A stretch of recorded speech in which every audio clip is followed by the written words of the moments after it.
When the sun starts to wane to the north and the temperature starts to drop, Stanthorpe on Queensland's Granite Belt is totally cool. This is where Queenslanders come for a quick taste of winter.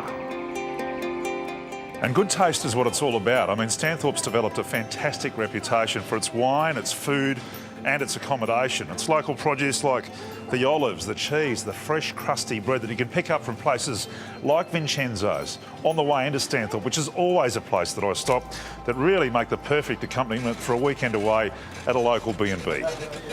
Looking forward to it. Diamondvale Cottages in Stanthorpe, about 3 hours southwest of Brisbane, has been named in the top 25 B&Bs in the country for the last 2 years. It's got all that you'd expect of a top-notch B&B, but it's the variety of accommodation that really sets this place apart. Whether it's a large group wanting to share the palatial lodge, or you're after something a little more intimate, I have no doubt that Diamondvale will tick your box. Well, these are my digs, the Coolabah Cottage. Quintessential country living and spotless to a T both inside and out. But in my opinion, the best thing about this place, it's 2-bedroom. Now, you know those weekends when you go away with another couple, you have to toss a coin to see who gets the best room? Well, that doesn't happen here. We've got 2 bedrooms, both with en-suites. So everyone's a winner. All the cottages are fully self-contained. Some even come with a fireplace. The perfect spot to hunker down for some quiet time. But it's not all lounging about. If you're up for it and you want to get your hands dirty, you can get involved in some of the traditional farm stay activities like feeding the ducks, the chooks and the horses. And this is Angel, who loves the lucerne, and Ariel, is that right? That's right, and they're very hungry, so... So watch my fingers. That's right, keep your fingers back.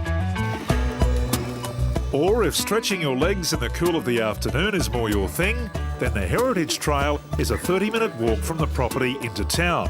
One that owners Karen and Tony Cridland often take, and they've kindly offered to give me a cook's tour. So we've got your companion with us. Yes. What's her name? Trusty Cara. Cara. She loves leading the guests into town. They go on the Heritage Trail. So she's the guide dog. She is a beaut. Can lead some people astray, though, with her youthful exuberance. The trail meanders past the lodge and down Quart Pot Creek through granite fields that the area is famous for. And there's some spectacular scenery along the way. So this is beautiful. What's this place? Well, what we're looking at here is the granite rock that's at the back of Finney's Falls, which is an actual waterfall on the property just above us here. Okay. And all of this granite's been carved out from where the waters meet. So the water from Kettle Swamp Creek races down over the falls. Quart Pot Creek comes from up above us here and races down into town, and here they meet and churn, and it's quite an amazing, very surreal experience to be here when the high water's on. And this granite, it's such harsh country, but it's so beautiful. It's so scenic, isn't it? This is a great spot for wedding photos, I have to say, because it is so unique. It's something almost from another planet, but you know, you talk about it being really harsh country, and I'm always captivated by the way the trees grow out of the rock. Yeah. They almost like hug the rocks. It's incredible. What's the Diamondvale story? How did that all come to be? Well, diamonds are a girl's best friend. Yes. They have found diamonds in Diamondvale, and historically that's where it got its name. The trail is a circuit walk and ends back at Diamondvale at their Pioneer Hut, which is where most days end, and it's not hard to see why. The Pioneering Hut is a replica of the structures that were built in this region back in the 1890s and sits on the banks of Quart Pot Creek. Now, Tony and Kieran decided to build this as a bit of a tribute to the tin miners that worked this stretch of the river way back then, and it's also the perfect spot to finish your day.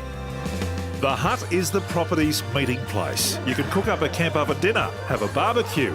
It's a great birdwatching spot and has one of the best open fire pits you could ever hope for. Spot on for that well-earned glass of red wine.